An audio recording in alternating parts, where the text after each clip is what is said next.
കോഴിക്കോട് മുക്കത്ത് പീഡനശ്രമം ചെറുക്കുന്നതിനിടെ യുവതി കെട്ടിടത്തിൽ നിന്ന് താഴേക്ക് ചാടിയ സംഭവത്തിൽ മുഖ്യപ്രതി അറസ്റ്റിൽ.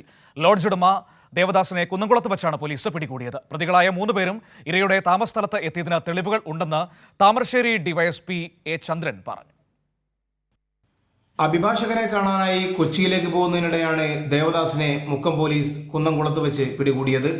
പ്രതി സ്വന്തം വാഹനം കോഴിക്കോട് ഉപേക്ഷിച്ച് ബസ്സിൽ യാത്ര ചെയ്യവേ കസ്റ്റഡി എടുക്കുകയായിരുന്നു. ഹൈക്കോടതിയെ സമീപിച്ച് മുൻകൂർ ജാമ്യം തേടുകയായിരുന്നു ദേവദാസിന്റെ ലക്ഷ്യമെന്ന് പോലീസ് അറിയിച്ചു. മുക്കം സ്റ്റേഷനിലെത്തിച്ച് ചോദ്യം ചെയ്ത ശേഷം അറസ്റ്റ് രേഖപ്പെടുത്തി.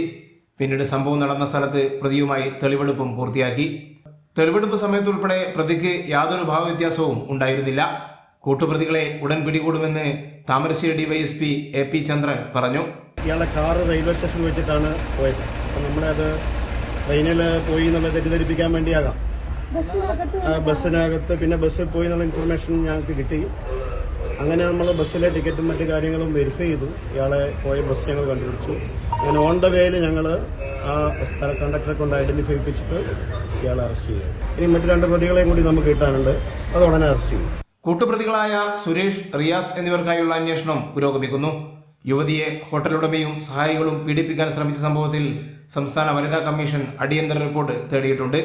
കോഴിക്കോട് റൂറൽ എസ് പിയോടാണ് റിപ്പോർട്ട് ആവശ്യപ്പെട്ടത്. കൈരളി ന്യൂസ്, കോഴിക്കോട്.